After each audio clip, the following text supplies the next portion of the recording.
সাংগঠনিক ব্যস্ততা জুলাই মাসের এখানে উপস্থিত থাকছেন এবং আলোচনায় অংশগ্রহণ করছেন, তার জন্য ঐকমত্য কমিশন আপনাদের কাছে কৃতজ্ঞ। আমরা এই জন্য আন্তরিকভাবে ধন্যবাদ জানাই।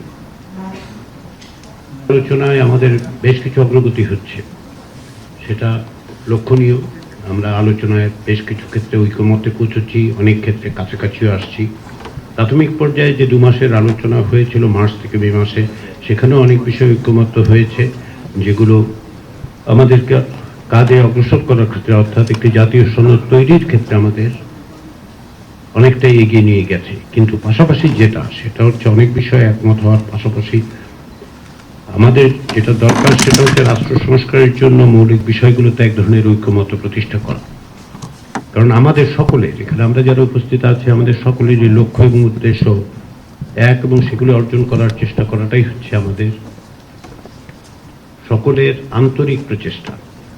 আমরা একটা জবাবদিহিমূলক রাষ্ট্রের কথা বলছি, আমরা যাতে করে ক্ষমতায় এককেন্দ্রীকরণ না হয় সেটার কথা বলছি, নাগরিকদের অধিকার সুরক্ষার কথা বলছি, বিচার বিভাগের স্বাধীনতার কথা বলছি, এবং প্রাতিষ্ঠানিকভাবে যেন এমন ব্যবস্থা তৈরি করা যায় যা কোনো অবস্থাতেই এদেশে আবার কোনো ফ্যাসিবাদী শাসন তৈরি করতে না পারে, সেটা নিশ্চিত করা।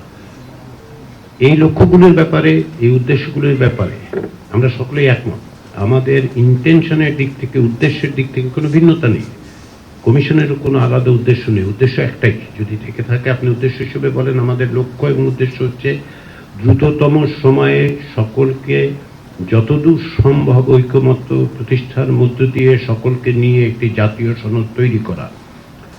আমরা বারবার বলেছি যে আমাদের লক্ষ্য হচ্ছে এই জুলাই মাসের মধ্যেই যেন আমরা এই কাজ সম্পন্ন করতে পারি। অনেক বিষয়ে নিষ্পত্তি হয়নি, আলোচনা হয়েছে, সেটা যেহেতু অগ্রগতি হয়েছে, আমরা আগামী সপ্তাহগুলোতে আশা করছি যে সেগুলোর ব্যাপারে একটা মীমাংসা জায়গায় আমরা যেতে পারবো। সেটাই লক্ষ্য, সেটাই উদ্দেশ্য। এর বাইরে আসলে আমাদের কারোই কোনো উদ্দেশ্য নেই, বিশেষ করে কমিশনের উদ্দেশ্য থাকার কোনো কারণ নেই। কারণ কমিশন এই দায়িত্ব নিয়েছে আপনাদের অংশ হিসেবে, আমরা আলাদা কেউ না, আমরা সকলে মিলে এক। ফলে এই জায়গা থেকে আমাদেরকে অগ্রসর হতে হবে। সে জায়গায় আপনাদের কাছ থেকে যে সহযোগিতাটা আমরা পাচ্ছি, সেই সহযোগিতাটা অব্যাহত থাকলে, যেটা আমি নিশ্চিত অব্যাহত থাকবে, আমরা যে সমস্ত বিষয় নিষ্পত্তি হয়নি, আলোচনা হয়েছে, সেগুলিতে আমরা দ্রুত একটা মীমাংসা জায়গায় যেতে পারবো। এখন থেকে আপনারা লক্ষ্য করবেন যে বিষয়গুলো আগে বেশ অনেক দূর পর্যন্ত অগ্রসর হওয়া গেছে আলোচনায়, সেগুলো দ্রুত আমরা নিষ্পত্তি করতে চাই।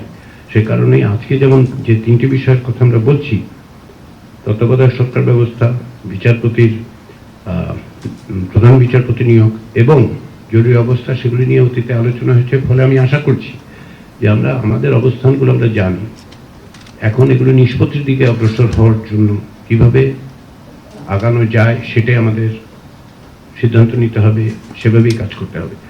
আমরা প্রত্যেকেই আলোচনার প্রাথমিক পর্যায়ে এগুলির ব্যাপারে আমাদের অবস্থানগুলো বলেছি। তারই পরিপ্রেক্ষিতে আমরা এই 3টি বিষয়ে আপনাদের বক্তব্য, আলাপ আলোচনা, আমাদের সকলের আলোচনার পরিপ্রেক্ষিতে কমিশন বারবার বসে বিভিন্ন বিষয়কে সুস্পষ্ট করার চেষ্টা করছে, এবং সেই সুস্পষ্ট করা বিষয়গুলো নিয়ে আবার আমরা আসছি আপনাদের কাছে। কারণ আমাদের লক্ষ্য উদ্দেশ্য সুস্পষ্ট, আমরা চাই দ্রুততম সময়ে যেন সকলে মিলে এক জায়গায় আসতে পারি। সেদিক থেকে আজকের এই 3টি বিষয় আমি আশাবাদী যে আমরা আজকে সম্ভবত এই বিষয়গুলোর একটা নিষ্পত্তির জায়গায় যেতে পারবো। সেই আশা রেখে আবার আপনাদেরকে সবাইকে ঐকমত্য কমিশনের পক্ষ থেকে ধন্যবাদ জানিয়ে আমি আমার বক্তব্য শেষ করছি।